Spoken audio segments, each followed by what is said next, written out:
की ऑर्गन होता है। और ये जो है ये दो होती हैं, दो आगे पीछे दो होती हैं, और आगे पीछे यानी कि साइड बाय साइड दो होती हैं। और ये हमारे बैक पोर्शन में होती है, हमारी जो लोअर बैक है जहां पर हम पैंट पहनते हैं उसके ठीक ऊपर की जगह पर ये होती है। रीढ़ की हड्डी के दोनों तरफ एक एक होती है, रीढ़ की हड्डी के एक तरफ एक होती है और दूसरी तरफ दूसरी होती है। और ये हमारी मुट्ठी के बराबर होती है, यानी कि तकरीबन तकरीबन जितनी बड़ी हमारी मुट्ठी है, जितनी बड़ी हमारी रिस्ट है, कलाई है, उसको फोल्ड करने पर जो मुट्ठी बनती है, इतनी ही बड़ी ये होती है। मतलब एक इस तरफ और एक इस तरफ, थोड़ी ऊपर नीचे होती है ये। तो ये मूल तौर पे किडनी के बारे में मतलब उसके शेप के बारे में जानकारी है। और हर किडनी के अंदर मिलियंस यानी कि दसों लाखों कई करोड़ फिल्टरिंग यूनिट्स होते हैं जिसको नेफ्रॉन्स कहते हैं। नेफ्रॉन बेसिक फंक्शनल यूनिट है हमारे किडनी का। किडनी के अंदर जो सेल्स होती है जिसको नेफ्रॉन कहते हैं, जैसे ब्रेन में पाई जाने वाली सेल्स को न्यूरॉन्स कहते हैं, वैसे किडनी के अंदर पाई जाने वाली सेल्स को नेफ्रॉन कहते हैं। तो ये नेफ्रॉन कई कई करोड़ नेफ्रॉन जो है हमारी किडनी के अंदर पाए जाते हैं, और ये माइक्रोस्कोपिक होते हैं और बहुत ही छोटे होते हैं। और ये जिम्मेदार होते हैं हमारे ब्लड के फिल्ट्रेशन प्रोसेस के लिए, और ये जिम्मेदार होते हैं हमारी यूरिन के फॉर्मेशन के लिए। ब्लड जो है ये लाल वाली जो आपको धमनियां नजर आ रही हैं, लाल वाली धमनी के जरिए किडनी में जाता है, और उसमें जो है वो रेड ब्लड सेल्स मिलती हैं उसके अंदर, रेड ब्लड सेल्स और काफी कुछ और भी मिलता है। और मिलने के बाद वो मतलब अच्छा नीली वाली से आता है और लाल वाली से चला जाता है, लाल वाली से जाता है और नीली वाली से ब्लड जो है किडनी के पास आता है। और इसमें ब्लड की फिल्ट्रेशन भी होती है। अगर रक्त में किसी भी तरह की गंदगी है तो उसको किडनी को फिल्टर करना पड़ता है, और जो भी वेस्ट है उसको यूरिन के जरिए, उसको मूत्र के जरिए, उसको पेशाब के जरिए शरीर से बाहर निकाल देता है किडनी। तो अगर गंदगी जाने की तादाद ज्यादा हो जाएगी तो किडनी के ऊपर लोड पड़ेगा, और अगर किडनी के ऊपर लोड ज्यादा पड़ेगा तो किडनी धीरे धीरे खराब हो सकती है। अच्छा, अभी क्या है कि फंक्शन क्या है किडनी का, ये भी थोड़ा सा समझते हैं। किडनी का फंक्शन है कि गंदगी को साफ करना, ब्लड प्रेशर को रेगुलेट करना। इसके अंदर काफी सारी चीजें होती हैं, हॉर्मोन्स होते हैं जो कि जैसे इरिथ्रोपोइटिन होता है इसके अंदर, जो कि ब्लड प्रेशर को रेगुलेट करने में शरीर की मदद करता है। इसके अलावा अगर इसका प्रोडक्शन कम हो जाए किडनी में तो आपको ब्लड प्रेशर की समस्या हो जाती है। तो हमारा मकसद ये है कि इरिथ्रोपोइटिन जो है उसको कम ना होने दें, और ये बनता है प्रोटीन से। जैसा कि अभी मैंने पहले भी आपको बताया है कि प्रोटीन से काफी कुछ बनता है हमारे शरीर में, जितने भी तरह के एंजाइम्स और हार्मोन्स बनते हैं वो सारे के सारे प्रोटीन से बनते हैं। तो अगर आपको सही मात्रा में प्रोटीन अगर नहीं मिला, सही क्वालिटी ऑफ प्रोटीन नहीं मिला, तो आगे चल के आपको तरह तरह की दिक्कत आ सकती है, जिसमें से कि ये एक है। इरिथ्रोपोइटिन नाम का हार्मोन अगर नहीं बनेगा तो आपको ब्लड प्रेशर की समस्या हो सकती है। ब्लड प्रेशर या तो बढ़ जाएगा या तो ब्लड प्रेशर कम हो जाएगा। तो ब्लड प्रोडक्शन और रेड ब्लड सेल प्रोडक्शन ये इरिथ्रोपोइटिन का को करने का काम है। और इसके अलावा कैल्सिट्रियोल नाम का एक पदार्थ होता है, हमारे किडनी में पाया जाता है। ये विटामिन डी को एब्जॉर्ब करने में मदद करता है। हमारे शरीर के अंदर विटामिन डी को प्रोसेस करने में और हड्डियों को मजबूत करने का काम किडनियों का है। तो कैल्सिट्रियोल जो है वो शरीर बनाएगा विटामिन डी को एब्जॉर्ब करने के लिए। आप याद रखिए कि अगर आपकी किडनी कमजोर है तो आपके विटामिन डी या विटामिन D3 की कमी हो सकती है आपके शरीर में। तो अगर आपकी हड्डियां कमजोर है, लिगामेंट्स कमजोर है, तो ये लाजमी है कि आपके शरीर के अंदर कैल्सिट्रियोल नाम का जो पदार्थ है वो कम हो रहा है किडनी के अंदर। तो अगर आपकी किडनी की हेल्थ आप अच्छी रखेंगे तो आपकी हड्डियों की हेल्थ भी अच्छी रहेगी, और आपको जल्दी से कोई चोट नहीं लगेगी, और लगेगी तो भर भी जल्दी जाएगी। इसके अलावा बोन्स को अच्छा रखने के अलावा ये इलेक्ट्रोलाइट्स को बैलेंस करने में मदद करता है। हमारे शरीर के अंदर बहुत सारे खनिज पदार्थ की जरूरत होती है समय समय पर, iron, magnesium, manganese, chromium, calcium, sodium, potassium. तो ये जो सोडियम, पोटेशियम और कैल्शियम है ये बहुत ज्यादा अधिक मात्रा में अगर शरीर के अंदर चला जाए तो इलेक्ट्रोलाइट्स के जरिए इसको बैलेंस करने का काम करती है, संतुलित करने का काम करती है, और एसिड और बेस के बैलेंस को मेंटेन करने का भी काम करती है। बहुत सारे लोगों को एसिडिटी हो जाती है ना ज्यादा, तो वो एसिडिटी इसलिए होती है क्योंकि किडनी की जो कार्य क्षमता है उससे ज्यादा हम उसके ऊपर लोड दे दे रहे हैं, जिसकी वजह से एसिडिटी ज्यादा होती है। तो अगर आपकी किडनी अच्छी है, अगर आपकी किडनी हेल्दी है, तो आपको ज्यादा एसिडिटी की प्रॉब्लम होगी नहीं, अगर आपका लिवर एंड किडनी बढ़िया है तो ये तो किडनी के कुछ फंक्शंस हो गए। मैं एक बार रिकैप कर देता हूँ। गंदगी को शरीर से बाहर निकालना, ब्लड प्रेशर को रेगुलेट करना, हार्मोन्स को रेगुलेट करने में शरीर की मदद करना, इसके अलावा ब्लड सेल्स को प्रोड्यूस करना, रेड ब्लड सेल्स जो है वो किडनी में ही बनते हैं। इसके अलावा विटामिन डी को एब्जॉर्ब करना, जिससे कि आपकी हड्डियां मांसपेशियां मजबूत होती है। आपकी मतलब काफी सारे कनेक्टिव टिश्यूज में विटामिन डी का बहुत बड़ा रोल है।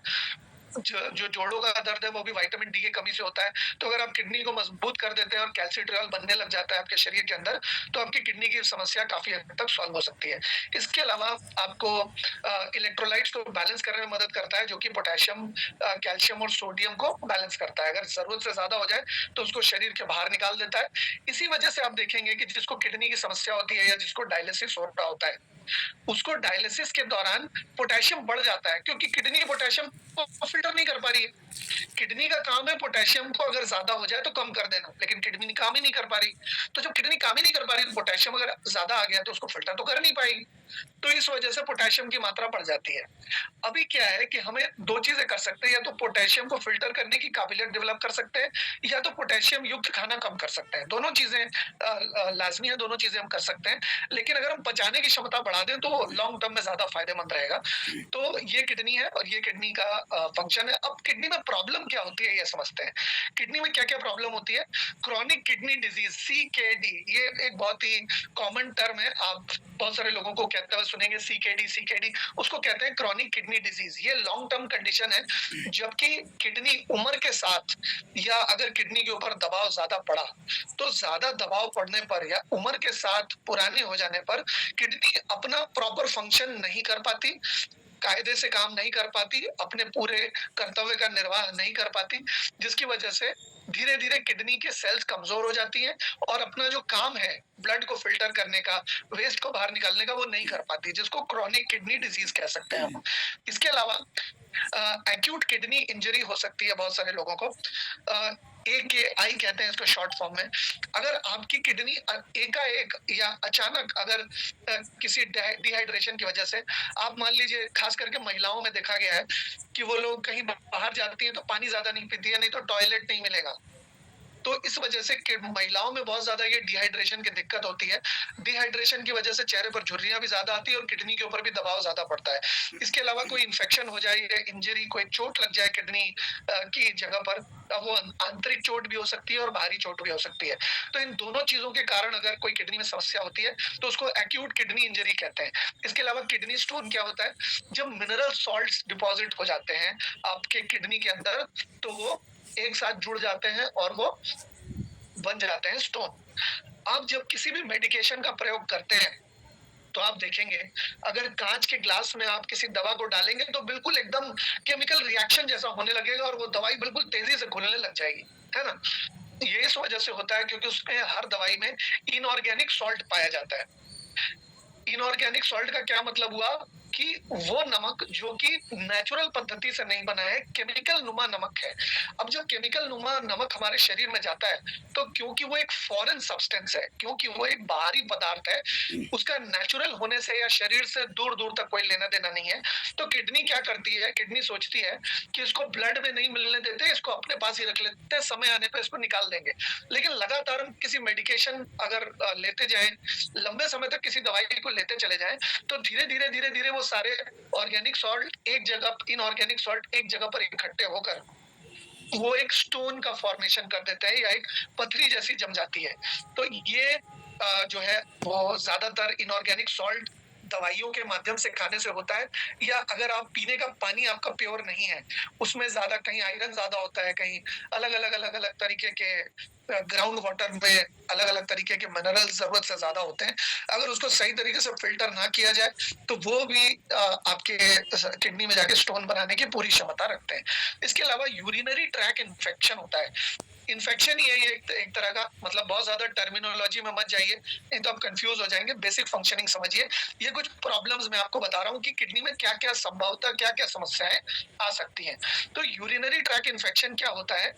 ये यूरिनरी ट्रैक बहुत लंबा ट्रैक होता है। किडनी से जो फिल्टर होकर जाता है, जब हमारी पेशाब जाती है तो वो एक पेशाब की थैली में जमा होती है और फिर हमारे जो निष्कासन के अंग हैं उसके जरिए शरीर से बाहर निकल जाती है।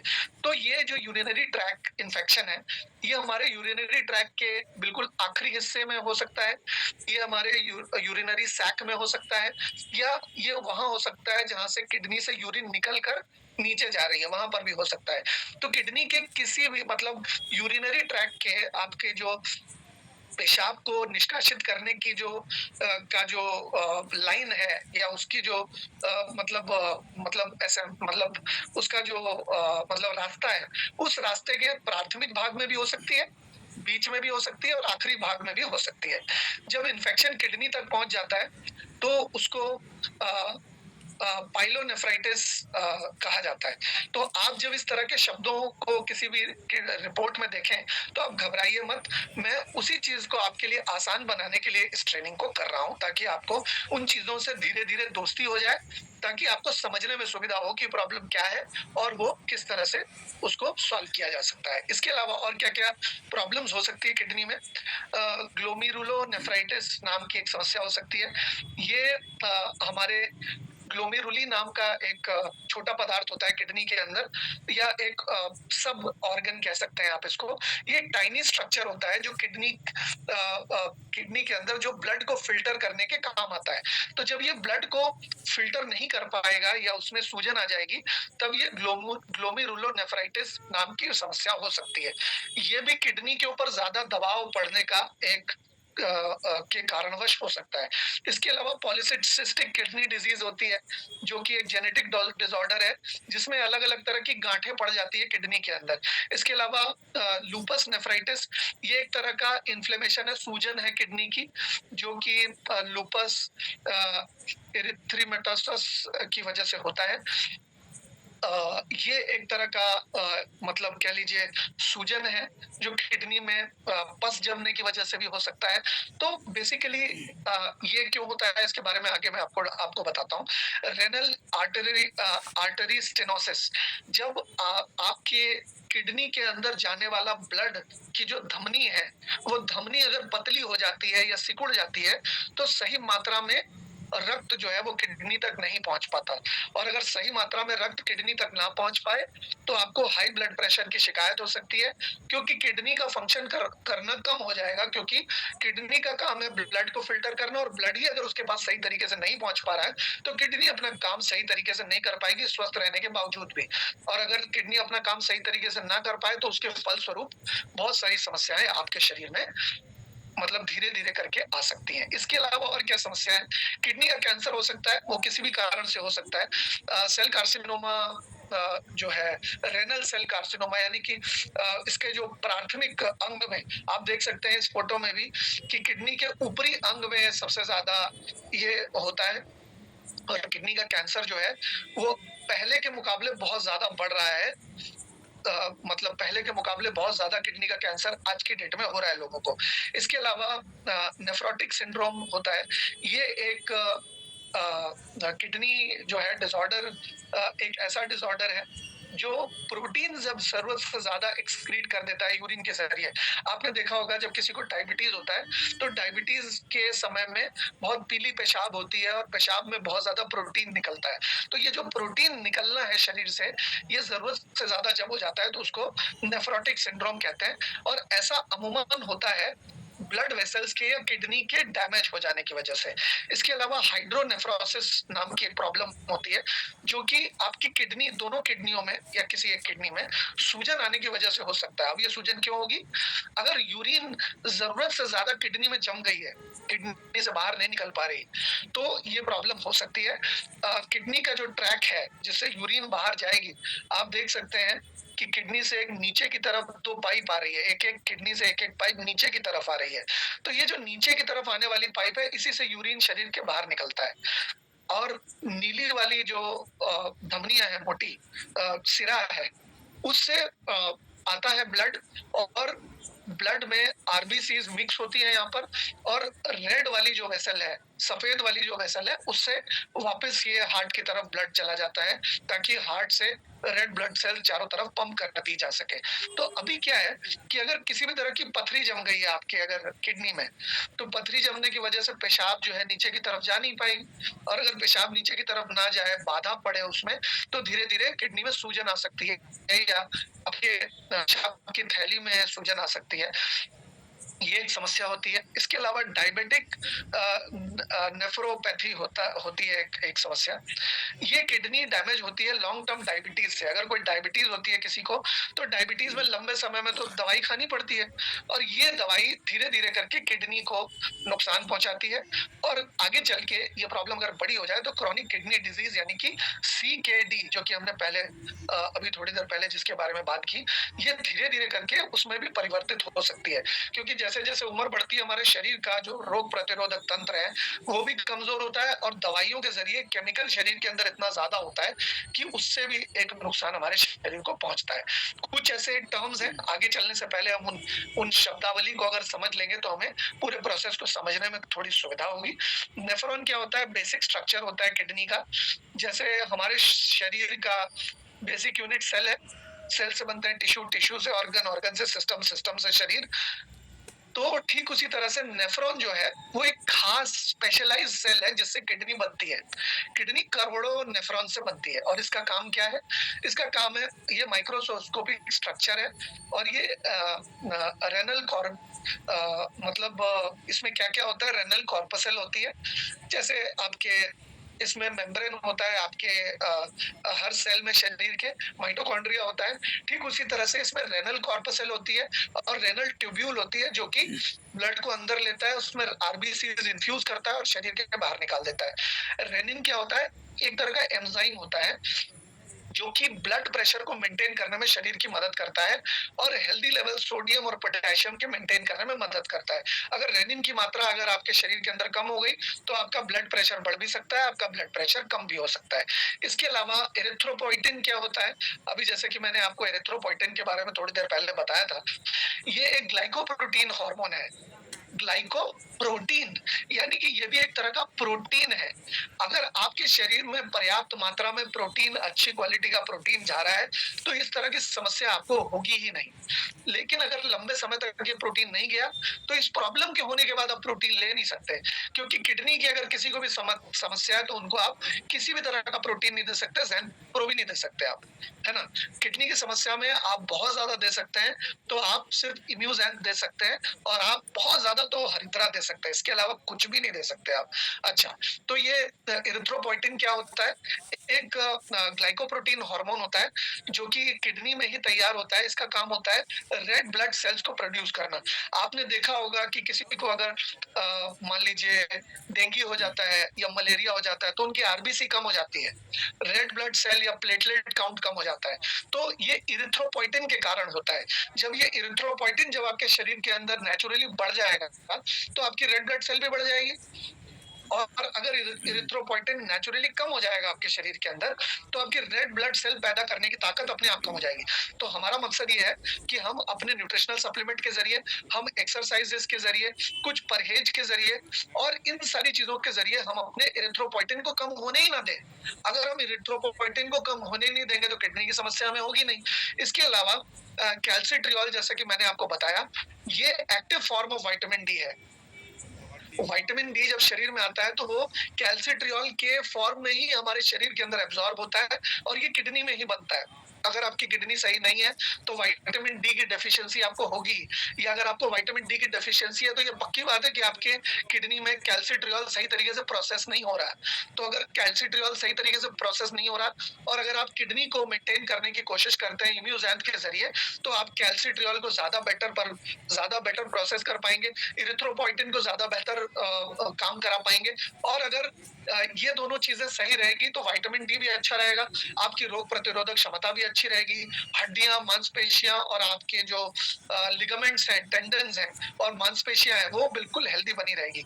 इलेक्ट्रोलाइट्स क्या होते हैं? मिनरल्स होते हैं ब्लड के अंदर जो बॉडी के फ्लूइड को के इलेक्ट्रिसिटी को चार्ज करते हैं। मतलब ब्लड को भी चार्ज की जरूरत होती है, जो कि मिनरल्स प्रोवाइड करते हैं उनको। मिनरल्स ही हैं जो एक्टिव इंग्रेडिएंट के तौर पे मतलब अलग अलग ऑर्गन्स में जाके मिनरल्स को सप्लाई करते हैं, वो इलेक्ट्रोलाइट्स के फॉर्म में तैयार होता है। आप देखेंगे कि अगर आपको मतलब बहुत ही थकावट हो रही है और आप किसी भी तरह का, लोग नमक चीनी का पानी मिलाकर पीते हैं, तो this is a kind of electrolyte जो आपके शरीर के अंदर जा रहा है। और इलेक्ट्रोलाइट जब शरीर के अंदर जाता है तो तुरंत एनर्जी आती है आपको। क्यों? क्योंकि आपके ब्लड के अंदर वो फ्लूइड मिल करके आपके सारे ऑर्गन्स में जा करके आपको इलेक्ट्रोलाइट्स प्रोवाइड करता है। तो अगर आपकी किडनी सही है तो वो सही तरीके से इलेक्ट्रोलाइट प्रोवाइड कर पाएगी, आपकी एनर्जी बढ़िया मेंटेन रहेगी, आपकी हेल्थ अच्छी, इम्यूनिटी सिस्टम अच्छी मेंटेन रहेगी, आपकी एनर्जी अच्छी मेंटेन रहेगी। और भी बहुत सारी फंक्शंस हैं इलेक्ट्रोलाइट्स के। आपके हेयर को ग्रे नहीं होने देना, इसके अलावा आपके ब्रेन को सही तरीके से फंक्शन करना, आपको रेस्ट अच्छी करना, आपके रिप्रोडक्टिव ऑर्गन्स को सही तरीके से परफॉर्म करवाना, ये सारे इलेक्ट्रोलाइट्स के काम है। तो अगर आपके शरीर के अंदर इलेक्ट्रोलाइट्स का बैलेंस सही तरीके से मेंटेन रहेगा तो आपको कोई प्रॉब्लम ही नहीं होगी किसी भी तरह की। तो अगर आप इम्यूजैन का सेवन करेंगे तो इलेक्ट्रोलाइट्स, कैल्सिट्रियोल और इरिथ्रोपोइटिन तीनों को बैलेंस करने की क्षमता है। अच्छा, इसके अलावा क्या है? पाइलोनेफ्राइटिस क्या होता है? ये हमारा यूरिनरी ट्रैक का इंफेक्शन है, ठीक है? और ये दोनों किडनी में हो सकता है और किसी एक किडनी में भी हो सकता है। तो ये जब किडनी तक पहुंच जाता है, यूरिनरी ट्रैक इंफेक्शन, यूटीआई, तब ये जो है पाइलोनेफ्राइटिस बन जाता है। अगर ये पाइलोनेफ्राइटिस बन चुका है तो आप नोवा नहीं दे सकते, क्योंकि नोवा जब हम देते हैं किसी भी किडनी की समस्या में, तो वो क्या करता है, मान लीजिए ये किडनी है तो इसको झिंझोड़ेगा और उसको बोलेगा, है किडनी काम कर काम कर। अब आप खुद ही सोचिए कि किडनी ऑलरेडी कमजोर है, किडनी ऑलरेडी बीमार है, किडनी ऑलरेडी परेशानी में है, और परेशानी की स्थिति में अगर नोवा जाके उसको बोलेगा, है किडनी काम कर, क्या हुआ काम कर, मैं तेरे लिए आया हूँ सपोर्ट करने के लिए तुझे, तो वो डिटॉक्सिफिकेशन करवाएगा किडनी से। नोवा का काम डिटॉक्सिफिकेशन करवाना है, प्राइमरी काम नोवा का डिटॉक्सिफिकेशन है, खास करके किडनी के केस में, क्योंकि किडनी का काम है डिटॉक्सिफाई करना, नोवा जाके उसको डिटॉक्सिफाई करने में हेल्प करता है। अब आप खुद ही सोचिए कि जब ऑलरेडी कमजोर है तो डिटॉक्सिफाई करेगा कैसे? वो तो कमजोर है ना। तो कमजोर तो सही तरीके से काम नहीं कर पाएगा। आप खुद बीमार होते हैं तो आप कहाँ ज्यादा काम कर पाते हैं? नहीं कर पाते।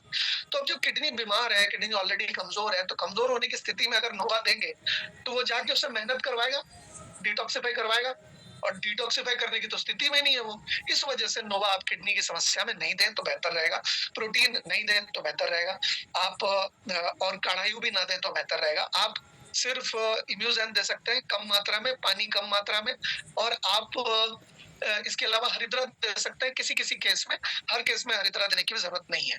अच्छा, सेप्सिस क्या होती है? ये एक सीरियस कंडीशन है जो कि बेसिकली बॉडी रिस्पॉन्ड करने का तरीका है बॉडी के इम्प्रॉपरली। अगर इन्फेक्शंस अगर शरीर के अंदर हो जाए तो ये इन्फेक्शंस को अगर बॉडी इन्फेक्शंस को सही तरीके से रिस्पॉन्ड नहीं कर पाती तो उसको सेप्सिस कहते हैं। अगर मान लीजिए इन्फेक्शन हो गया किडनी में, अगर इन्फेक्शन हो गया यूरिनरी ट्रैक में, तो अगर बॉडी उसको डील करने के लिए सक्षम नहीं है, उसके अंदर इतनी रसद नहीं है शरीर के पास, इतना न्यूट्रिशन, इतना पोषण, इतनी खुराक नहीं है कि उस इन्फेक्शन से शरीर लड़ पाए, तो उस सिचुएशन को सेप्सिस कहते हैं। तो अभी क्या है कि इसका कारण क्या है, कारण समझते हैं। देखिए, ये जो सब्जेक्ट है थोड़ा सा टेक्निकल है और थोड़ा सा बोरिंग भी लग सकता है, लेकिन आप अगर बड़ा पैसा कमाना चाहते हैं तो आपको अपनी नॉलेज को एक हथियार के रूप में इस्तेमाल करना पड़ेगा। जितनी अच्छी नॉलेज होगी आपकी, उतने ज्यादा लोगों को आप प्रभावित कर पाएंगे, और नॉलेज ही आपका हथियार है। पहले के समय लोग बंदूक चलाते थे, तलवार भाले से लड़ते थे। आज के समय में तलवार भाला और आपकी बंदूक, आपकी तोप, आपकी इंफॉर्मेशन है। अगर आपके पास इंफॉर्मेशन है तो आप राजा हैं, आपके पास इंफॉर्मेशन है तो लोग आपकी इंफॉर्मेशन को सुनेंगे भी और विश्वास भी करेंगे। लेकिन अगर आपको किसी और का सहारा लेना पड़ रहा है इंफॉर्मेशन के लिए, तो फिर कोई आपके साथ जुड़ेगा ही क्यों? वो तो उसके साथ जुड़ जाएगा ना जिससे आप इंफॉर्मेशन ले रहे हैं। फिर आपकी जरूरत ही क्या है? फिर आप तो इंडिस्पेंसेबल है, आपके पास जानकारी नहीं है। तो अब हम समझते हैं कि ये प्रॉब्लम्स होती क्यों है। इसको बहुत गहराई में हम नहीं समझेंगे। हम बेसिकली एक सेकंड, क्रॉनिक किडनी डिजीज को समझते हैं। ये क्यों होती है? अगर किसी को डायबिटीज हो जाए, हाई हाई ब्लड प्रेशर हो जाए, तो या फिर ग्लोमेरुलोनेफ्राइटिस हो जाए, पॉलीसिस्टिक किडनी डिजीज हो जाए, प्रोलॉन्ग ऑब्स्ट्रक्शन, अगर यूरिनरी ट्रैक को ऑब्स्ट्रक्ट किया जा रहा है लंबे समय से, या कोई किडनी इन्फेक्शन हो जाए, या अगर किसी दवाई की वजह से कोई इन्फेक्शन हो जाए किडनी में। मैं आपको बताऊं, किडनी में 40% किडनी की जितनी भी समस्या है उसमें से टोटल 40% सिर्फ दवाओं की वजह से होती है। जी हाँ, आपने सही सुना। किडनी की जितनी भी समस्या ब्रह्मांड में है उसमें से 40% समस्या दवाइयों की वजह से, मेडिकेशन की वजह से होती है। तो NSAIDs जो है वो मेडिकेशन की वजह से भी हो सकती है। तो क्रॉनिक किडनी डिजीज के बहुत सारे कारण हो सकते हैं। एक्यूट किडनी फेलियर क्यों होता है? अगर आपके ब्लड फ्लो को रिस्ट्रिक्ट कर दिया जाए, सीवियर डिहाइड्रेशन हो, सेप्सिस हो, या कोई दवाई आप ले रहे हैं, तो ये सारी चीजें टॉक्सिन को, इन्फेक्शन को और ट्रॉमा को बढ़ा सकती है और आपके किडनी को काम करने से रोक सकती है। और अगर किडनी को काम करने से रोका जाए तो एक्यूट किडनी इंजरी हो सकती है आपको। किडनी स्टोन्स, जैसा कि मैंने आपको बताया कि जब बहुत ज्यादा मिनरल्स मतलब बहुत सारे लोग ना क्या करते हैं, मैं आपको बताता हूँ। डॉक्टर्स भी जब कोई लेडी प्रेग्नेंट होती है तो उनको मल्टी मिनरल मल्टीविटामिन देते हैं, और ये मल्टी मिनरल मल्टीविटामिन क्योंकि नेचुरल नहीं होते, क्योंकि ये मल्टी मिनरल मल्टीविटामिन जो है नेचुरली फॉर्मुलेटेड नहीं होते, या केमिकल सॉल्ट के साथ इसकी बाइंडिंग होती है, जिसकी वजह से ये किडनी में लंबे समय तक जाते हैं और किडनी में आपस में चिपक जाते हैं, क्योंकि उनका आयन एक है तो बॉन्ड क्रिएट कर लेते हैं वो। और जैसे जैसे वो मोटा होता चला जाता है, तो आपने देखा होगा कि अगर आप नहा रहे हैं और बाल टूटे अगर आपके, तो वो जहां से पानी निकल रहा है वहां जाकर जाम हो जाते हैं। आपने देखा होगा बारिश में अगर बारिश हुई है बहुत ज्यादा, तो ड्रेन जो है वो पत्तों से जाम हो जाता है, गंदगी से जाम हो जाता है। ठीक उसी तरह से जब आपकी यूरिन किडनी से बाहर निकल रही होती है, तो वहां पर भी अगर कोई भी छोटे छोटे डिपॉजिट्स हैं तो उसकी नली को भी जाम कर देते हैं, और ये जो है वो किडनी स्टोन से हो सकता है, जो कि मिनरल्स और सॉल्ट जो है वो आपस में जुड़ जाते हैं, क्रिस्टलाइज हो जाते हैं, और ये डिहाइड्रेशन की वजह से हो सकते हैं। डाइटरी हैबिट्स अगर आपकी बुरी है उसकी वजह से हो सकते हैं।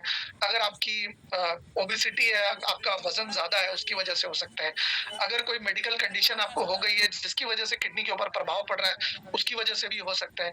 कोई जेनेटिक समस्या, प्री डिस्पोजिशन की वजह से भी हो सकता है। इसके अलावा कैल्शियम, यूरिक एसिड और इसके अलावा इस तरह की समस्याओं से भी आपको किडनी में स्टोन हो सकते हैं। और क्या कारण है? Urinary track infection, E coli नाम का एक बैक्टीरिया होता है जिसकी वजह से ये समस्या होती है, और इसके बहुत सारे फैक्टर्स हैं। अगर आप पुअर हाइजीन, आप अगर अपने निष्कासन के अंग को सही तरीके से साफ नहीं कर रहे हैं समय समय पर, सेक्सुअल एक्टिविटी में अगर आप मतलब गंदगी ज्यादा अगर मतलब होती है और सफाई सही तरीके से नहीं हो पाती, यूरिनरी रिटेंशन, अगर आपके जो यूरिनरी सैक है, आपका जो मूत्र की जो थैली है उसके अंदर ज्यादा अगर समय तक पुरानी यूरिन स्टोर होकर रही, या कैथेटर, बहुत सारे लोग एक पाइप का इस्तेमाल करते हैं यूरिन को आसानी से निकालने के लिए, तो इसके अलावा इम्यून सिस्टम को कमजोर होना भी एक कारण है यूरिनरी ट्रैक इन्फेक्शन का। इसके अलावा ब्लैडर और किडनी दोनों में ये यूरिनरी इन्फेक्शन हो सकता है। ई कोलाई नाम का एक बैक्टीरिया है जो कि इसकी वजह से होता है। और अगर हम इम्यूजेंट का सेवन करते हैं तो इम्यूजेंट की वजह से ई कोलाई बैक्टीरिया का खात्मा किया जा सकता है। तो अगर किसी को भी यूरिनरी ट्रैक इन्फेक्शन है तो उनको आप अच्छी खासी मात्रा में अगर इम्यूजेंट देंगे तो इम्यूजेंट से उनकी ये समस्या काफी हद तक सॉल्व हो सकती है। ठीक है, क्योंकि क्रैनबेरी एक ऐसा मतलब फल है जिसके अंदर नेचुरल ई कोलाई को मारने की काबिलियत है। तो हमारे क्रैनबेरी ऑलरेडी इम्यूजेंट में अच्छी मात्रा में है, तो अगर आप इम्यूजेंट देंगे तो ये समस्या पूरी तरह से सॉल्व हो सकती है, इन्फेक्शन से लड़ा जा सकता है। लेकिन किसी भी तरह का इन्फेक्शन आपको कंटिन्यूअसली होने का खतरा रहता है, आप देना बंद करते हैं तो दोबारा से हो सकता है। तो इस वजह से आप इसको साइक्लिक वे में लगातार चलाए रखें। 5 से 6 महीने इसका इस्तेमाल करें, फिर 15-20 दिन रोक दें, फिर 5 से 6 महीने का इस्तेमाल करें, फिर 15-20 दिन रोक दें, तो इस तरह से बढ़िया रहेगा। इसके अलावा ग्लोमेरुलोनेफ्राइटिस, ये क्या होता है? इम्यून सिस्टम के डिसऑर्डर, यानी कि जब हमारा इम्यून सिस्टम सही तरीके से परफॉर्म नहीं करता या इम्यून सिस्टम अपने खिलाफ काम करना शुरू करता है, या किसी और ऑर्गन में किसी तरह की प्रॉब्लम हो जाती है, थ्रोट में, या आपको हेपेटाइटिस हो जाता है, या इसके अलावा लूपस यानी कि पस जम जाता है अगर, या गुड पैस्चर सिंड्रोम हो जाता है, ये भी एक तरह का इन्फेक्शन है।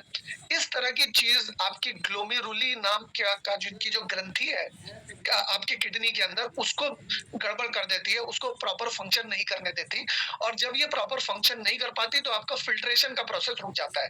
किडनी का काम है फिल्टर करना, फिल्टर के काम में अगर कुछ भी बाधा आ जाएगी तो आपका सिस्टम गड़बड़ हो जाएगा।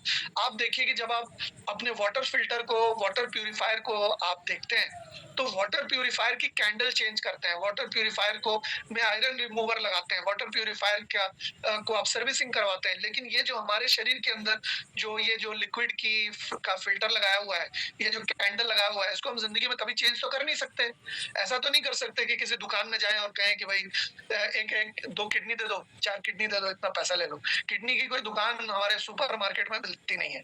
तो किडनी को सही रखना ही आपके पास एकमात्र विकल्प है। जब हम रात को भी सोते हैं तब भी किडनी कहीं ना कहीं किसी ना किसी तरह से ब्लड के फिल्ट्रेशन का प्रोसेस लगातार चलाए रखती है। तो अगर किडनी ब्लड का ग्लोमेरुली के काम नहीं करने की वजह से अगर कोई समस्या आती है, फिल्ट्रेशन नहीं कर पाता, तो ग्लोमेरुलोनेफ्राइटिस हो सकता है, और जेनेटिक फैक्टर्स भी हो सकते हैं, या दवाई के कारण भी ये समस्या हो सकती है। पॉलीसिस्टिक किडनी डिजीज आपके शरीर के अंदर over time loss of function की वजह से आपके सिस्ट हो सकती है, जिसको गांठें कहते हैं। तो ये गांठें अगर लंबे समय तक हो जाए तो ये किसका क्या कारण है? किडनी का बढ़ जाना, किडनी के पास सही तरीके से ब्लड ना पहुंच पाना, किडनी का फिल्टरिंग का प्रोसेस जो कि ग्लोमेरुली करती है, जो नेफ्रॉन्स करते हैं, उसके काम में किसी भी तरह से बाधा आए तो वो गांठें बन सकती है। ठीक है, इसके अलावा और क्या कारण है? लूपस नेफ्राइटिस जो है ऑटो इम्यून प्रॉब्लम है। हमारे इम्यून सिस्टम जब हमारे खिलाफ काम करना शुरू करता है तो ये इस तरह का पस जम जाता है। रेनल आर्टरी स्टेनोसिस क्या होता है? जब हमारे आर्टरीज एंड वेन्स जब सिकुड़ने लगते हैं तो कोलेस्ट्रॉल डिपॉजिट हो जाता है हमारी आर्टरीज में, प्लाक डिपॉजिट हो जाता है, और ये प्लाक ब्लड को पहुंचने नहीं देता किडनी तक, या अगर किडनी से अगर पंप हो रहा है ब्लड ऊपर की तरफ तो ये हार्ट तक पहुंचने नहीं देता, जिसकी वजह से रेनल आर्टरी स्टेनोसिस हो सकता है। किडनी कैंसर क्यों हो सकता है? इसके असंख्य कारण है, बहुत सारे कारण हैं। कोई भी चीज जब जरूरत से ज्यादा आपके शरीर में लंबे समय तक बनी रहे तो वो कैंसर का कारण बन सकती है।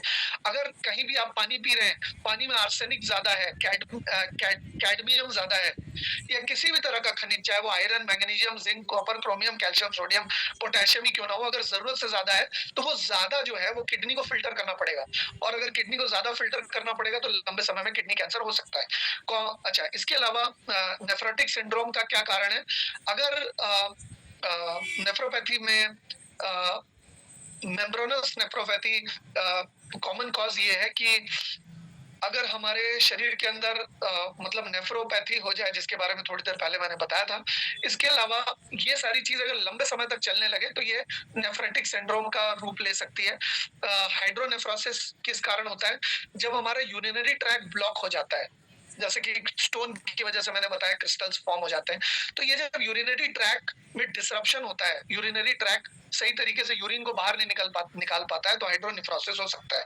हाइपरटेंशन की वजह से ब्लड प्रेशर बढ़ सकता है, और ब्लड प्रेशर के बढ़ने की वजह से जो कि डायबिटीज में आम देखा जाता है कि ब्लड प्रेशर भी बढ़ जाता है अगर आपको डायबिटीज है तो, या कम हो जाता है ब्लड प्रेशर। तो ये हाइपरटेंशन के कारण डायबिटिक नेफ्रोपैथी हो सकती है आपको। अभी क्या है कि एक वीडियो के जरिए हम समझते हैं कि ये क्या है और कैसे होता है, फिर मैं आपको वीडियो को पॉज करके एक बार वीडियो को एक्सप्लेन भी करूंगा हिंदी में। It's a hot day, and you've just downed several glasses of water, one after the other. Behind the sudden urge that follows are two bean-shaped organs that work as fine-tuned internal sensors. They balance the amount of fluid in your body, detect waste in your blood, and know when to release the vitamins, minerals, and hormones you need to stay alive. Say hello to your kidneys. The main role of these organs is to dispose of waste products and to turn them into urine.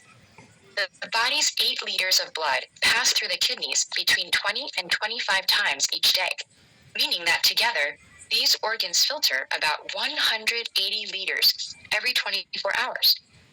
The ingredients in your blood are constantly changing as you ingest food and drink, which explains why the kidneys need to be on permanent duty.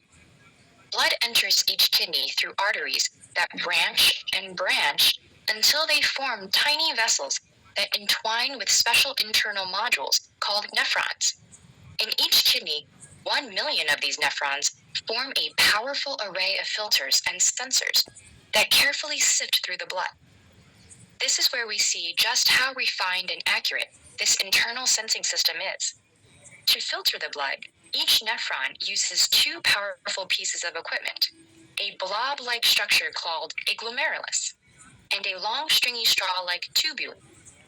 The glomerulus works like a sieve, allowing only certain ingredients, such as vitamins and minerals, to pass into the tubule. Then, this vessel's job is to detect whether any of those ingredients are needed in the body. If so, they're reabsorbed in amounts that the body needs so they can circulate in the blood again. But the blood doesn't only carry useful ingredients. It contains waste products too, and the nephrons have to figure out what to do with them. The tubules sense compounds the body doesn't need, like urea, left over from the breakdown of proteins, and redirects them as urine, out of the kidneys and through two long sewers called ureters. These tubes empty their contents into the bladder to be discharged, ridding your body of that waste once and for all. There's water in that urine too. If the kidney detects too much of it in your blood, for instance, when you've chugged several glasses at once, it sends the extra liquid to the bladder to be removed. On the other hand, low water levels in the blood prompt the kidney to release some back into the bloodstream, meaning that less water makes it into the urine. This is why urine appears yellower when you're less hydrated. By controlling water, your kidneys stabilize the body's fluid levels. But this fine balancing act isn't the kidney's only skill. These organs have the power to activate vitamin D, to secrete a hormone called renin that raises blood pressure, and another hormone called erythropoietin, which increases red blood cell production. Without the kidneys, our bodily fluids would spiral out of control. Every time we ate, our blood would receive another load of unsifted ingredients. Soon, the buildup of waste would overload our systems and we'd expire. So each kidney not only keeps things running smoothly, it also keeps us alive. Lucky then that we have two of these magical beans. तो जैसा कि हम लोगों ने देखा कि ये जो भी मैंने आपको अभी तक बताया उसी चीज को ये वीडियो के रूप में एक्सप्लेन किया हुआ था। आज हमारे पास बहुत ज्यादा समय नहीं है, इसकी वजह से आज इसको हिंदी में बहुत ज्यादा विस्तार में नहीं समझाएंगे। इसको फिर से दोबारा कभी करेंगे तो आपको मैं कोशिश करूंगा कि आसान शब्दों में जितना ज्यादा समझा सकूं। अंग्रेजी में जो लोग समझ पाए आज वो लोग समझ लें, बाकी लोगों के लिए हम ये दोबारा कर लेंगे। अभी हम समझते हैं कि जब दवाई लेते हैं तो उससे क्या होता है। दवाई कुछ ऐसे ड्यूरेटिक्स होती हैं, जो वाटर पिल्स होती हैं, उसका मकसद ये होता है कि हमारे शरीर के अंदर जो एक्स्ट्रा फ्लूइड है उसको यूरिन के जरिए बाहर निकाल दिया जाए। लेकिन दवाइयां अगर हम लंबे समय तक खाते हैं तो वो डिहाइड्रेट कर सकती है हमको, यानी कि शरीर में पानी की कमी कर सकती है। इलेक्ट्रोलाइट इम्बैलेंस, इलेक्ट्रोलाइट जिसके बारे में अभी थोड़ी देर पहले बताया था, उसका असंतुलन फॉर्म कर देती है और किडनी स्टेन यानी कि किडनी के ऊपर जरूरत से ज्यादा दबाव भी डाल सकती है इस तरह की दवाइयां। इसके अलावा एसी इनहिबिटर्स या ARBs करके दवाइयां होती हैं। ये इसका मकसद ये होता है कि ब्लड प्रेशर को कम करना और किडनी को प्रोटेक्ट करना, क्रॉनिक किडनी डिजीज से CKD से प्रोटेक्ट करना। लेकिन इसको करने के दौरान हाई पोटेशियम लेवल्स हो जाते हैं हमारे शरीर के अंदर, जो कि हमारे हार्ट के लिए और मसल्स के लिए दोनों के लिए बहुत ही ज्यादा प्रॉब्लमेटिक हो सकते हैं। इसके अलावा हमारे शरीर के अंदर कफ ज्यादा बन सकता है, बलगम ज्यादा बन सकती है, किडनी फंक्शन डिक्लाइन हो सकता है लंबे समय में अगर इस दवाई को कंटिन्यू किया जाए तो। फॉस्फेट बाइंडर्स होते हैं, इसका पर्पस ये होता है कि फॉस्फेट्स को कम किया जाए ताकि CKD ना हो सके, यानी कि क्रॉनिक किडनी डिजीज ना हो। तो अगर इसको भी लंबे समय तक दवाइयां चले तो क्या होता है, गैस्ट्रोइंटेस्टाइनल इश्यू होता है, कॉन्स्टिपेशन होता है दवाई की वजह से। इसके अलावा नोशिया होता है, मतलब आपको अच्छा नहीं लगता है खराब लगता है, दर्द बीमारी लगती है। इसके अलावा ब्लोटिंग होती है, आपके कभी-कभी खट्टी डकारें आती है या खाना बाहर आ जाता है खाने के बाद, या डायरिया भी हो सकता है। बहुत सारे लोगों को हर 15 दिन 20 दिन में मतलब दस्त हो जाते हैं, बहुत बहुत पतली लैट्रिन होती है। वो गैस्ट्रोइंटेस्टाइनल इश्यूज किसी मेडिकेशन की वजह से भी हो सकता है। इसके अलावा हाई कैल्शियम लेवल अगर हो जाए, फॉस्फेट बाइंडर्स अगर ज्यादा लेने की वजह से, तो इसकी वजह से कैल्शियम लेवल्स इंक्रीज हो जाएंगे, और कैल्शियम लेवल अगर ब्लड के अंदर इंक्रीज हो जाए तो ब्लड वेसल्स को और टिश्यू को डैमेज कर सकते हैं। इसके अलावा इरिथ्रो पोइनेसिस स्टिमुलेटिंग एजेंट ESA अगर कोई लेता है, ये भी एक दवाई का नाम है, दवाई के रॉ मटेरियल का नाम है। इसका पर्पस ये है कि एनीमिया से रोकना, यानी कि आयरन की कमी अगर शरीर के अंदर हो गई है, रेड ब्लड सेल्स तो आयरन ही कैरी करेंगे, यानी कि आयरन अगर आपके शरीर में कम है तो आपको एनीमिया हो जाएगा, और अगर आयरन बहुत ज्यादा है तो भी दिक्कत हो जाएगी। रेड ब्लड सेल्स का मेन काम है आयरन को कैरी करना। आयरन आपके शरीर के हर अंग को जरूरत है, आयरन, पोटेशियम, कैल्शियम, सेलेनियम, ये सब बहुत जरूरी मिनरल्स हैं जो कि आपके शरीर के हर अंग प्रत्यंग को चाहिए। तो एनीमिया को मतलब ट्रीट करने में ये दवाई काम आती है, और रेड ब्लड सेल के प्रोडक्शन को बढ़ाने में मदद करती है। लेकिन अगर लंबे समय तक ली जाए तो हाई ब्लड प्रेशर हो सकता है, इसकी वजह से ब्लड क्लॉट हो सकता है आपकी धमनियों और सिराओं के अंदर, और आपको हृदय से संबंधी समस्या भी हो सकती है लंबे समय तक अगर आप इस दवाई को कंटिन्यू करते हैं तो। इसके अलावा इम्यूनोसप्रेसेंट्स, इम्यून सिस्टम को दबाने के लिए भी कुछ दवाइयां ली जाती हैं। इसका मकसद ये होता है कि ट्रांसप्लांट अगर पेशेंट हो या किडनी की बहुत ज्यादा समस्या हो, तो इम्यून सिस्टम कहीं ना कहीं मैल फंक्शन करना शुरू करता है, तो उसको इम्यून सिस्टम को दबाने के लिए कुछ दवाइयां दी जाती हैं। इसको भी अगर लंबे समय तक ले लिया जाए, नियमित मात्रा में, अगर आप कम समय के लिए लेते हैं, आपातकालीन स्थिति में अगर किसी दवाई को लेते हैं तो ठीक है, लेकिन अगर उसी दवा को अगर लंबे समय तक लेते रहे, जो कि आजकल के समय में हो रहा है, डायबिटीज किसी को होता है तो दवा नहीं छूटती, अगर किसी को बीपी या इस तरह की कोई भी समस्या होती है तो दवाई जिंदगी भर खाते रहते हैं, वो आखिरी सांस तक दवाई चलती है। तो कहने का ये मतलब है कि लंबे समय तक अगर कोई दवाई खाते रहे, तो क्योंकि वो एक केमिकल से बना हुआ है, तो कुछ ना कुछ उसका दुष्प्रभाव तो होगा। ये डॉक्टर्स भी जानते हैं, पेशेंट्स भी जानते हैं, दवाई बनाने वाले भी जानते हैं, सब जानते हैं इसके बारे में। तो अच्छा, इम्यूनोसप्रेसेंट से क्या रिस्क हो सकती है? इन्फेक्शन हो सकता है हमें, इसके अलावा कैंसर की रिस्क हो सकती है, ब्लड शुगर बढ़ सकता है, सोडियम बाइकार्बोनेट अगर दिया जाता है दवाई के तौर पे, तो इसका एसिडोसिस, अगर एसिड बहुत ज्यादा बन रहा है आपके ब्लड के अंदर, तो आपके ब्लड का जो पीएच है वो होता है तो वैसे 5.5 ही है, थोड़ा एसिडिक ही होता है, लेकिन अगर ये एसिडिटी बढ़ गई अगर आपके ब्लड की, तो आपकी तबीयत जो है वो एकाएक खराब हो सकती है और बहुत सारी दिक्कत आपको आ सकती है।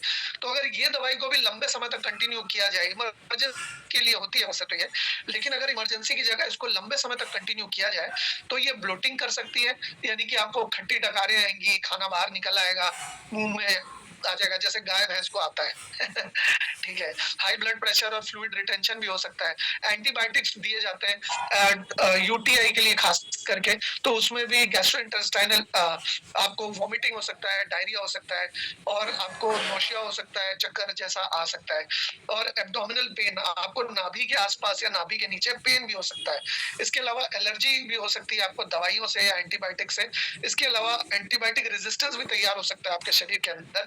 कोई एंटीबायोटिक अगर आपने लंबे समय तक ले लिया तो उससे उस वाले बैक्टीरिया से मतलब वो इम्यून हो जाती है, वो बैक्टीरिया आपकी एंटीबायोटिक से इम्यून हो जाती है। एक समय के बाद उस एंटीबायोटिक को लेने से आपके इन्फेक्शन को कोई फर्क नहीं पड़ता है। तो इस तरह की समस्या। अच्छा, कुछ और जनरल चीजें हैं किडनी मेडिकेशंस की, आपको थकावट बहुत ज्यादा लगती है, आपको हल्का हल्का चक्कर आता है, और मतलब आपका जो सिर है वो बहुत ही मतलब कमजोर लगता है आपको, मतलब अच्छा नहीं लगता है दिमाग में। इसके अलावा किडनी के का जो नॉर्मल फंक्शन है उसको भी मेडिकेशंस प्रभावित करती है, या दुष्प्रभाव उसका लंबे समय पे अगर सेवन किया जाए तो हो सकता है। अब रेनेटस के प्रोडक्ट लेते हैं तो क्या हो सकता है, खास करके इम्यूजेंटी लेना है, जैसे कि मैं पहले ही बता चुका हूँ, किडनी की समस्या में आप किसी भी तरह से आप इम्यूजैन को छोड़कर और कुछ भी ना दें, कम मात्रा में दें। जब आपको लेना है, थोड़ा सा पानी लीजिए, उसमें आधा इम्यूजैन मिलाइए, घोलिए और तुरंत पी जाइए। ऐसा मत करिए कि इम्यूजैन को डालकर आपने 2 घंटे 3 घंटे बॉटल अलग से रख दिया, ऐसा मत करिए। जब भी पीना हो तो तुरंत घोलिए, तुरंत घोलिए और पी जाइए। और जितना आपको पीना है एक बार में उतना ही घोलिए, उतना ही मिक्स कीजिए। इसके अलावा ये माइक्रो न्यूट्रिएंट्स प्रोवाइड करते हैं, जितने भी मिनरल्स किडनी के सही फंक्शन के लिए चाहिए, जितने भी मिनरल्स, विटामिन्स, एंटीऑक्सीडेंट्स आपकी किडनी के सही फंक्शन के लिए चाहिए, उसको वो प्रोवाइड करते हैं, ताकि किडनी के फंक्शन में किसी भी तरह की बाधा ना आए, किसी भी तरह की असुविधा ना आए। जो भी माइक्रो न्यूट्रिएंट्स, जो भी खुराक, जो भी आहार, जो भी पौष्टिक आहार देना है शरीर को, वो इम्यूजैन के जरिए मिल सकता है।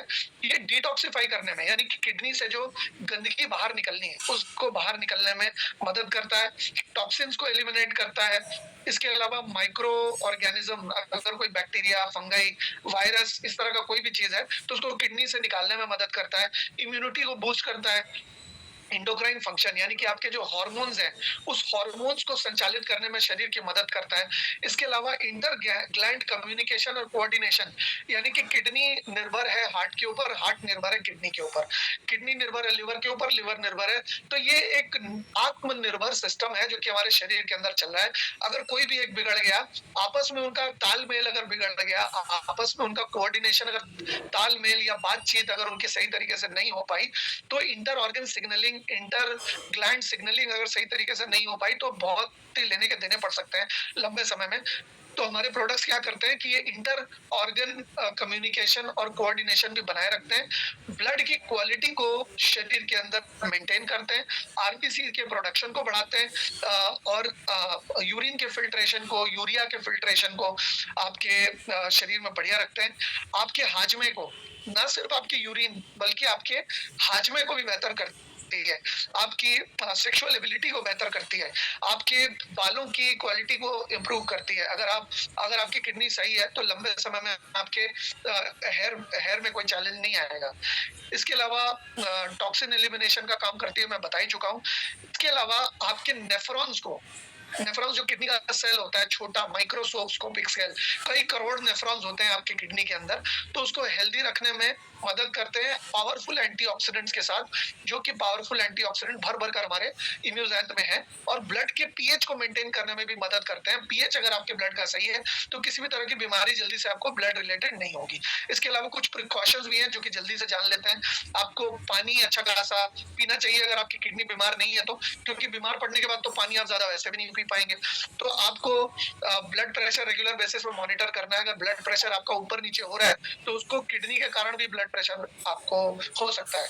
तो ब्लड प्रेशर को रेगुलेट करते रहिए, इससे आपको, आप नियंत्रित करते रहिए, देखते रहिए, बीच बीच में चेक करते रहिए, इससे आपको पता रहेगा कि आपकी किडनी सही से काम कर रही है या नहीं कर रही। ब्लड शुगर लेवल्स को भी आप लंबे समय में धीरे धीरे चेक कर सकते हैं, इससे आपको पता रहेगा कि आपकी किडनी सही तरीके से काम कर रही है या नहीं।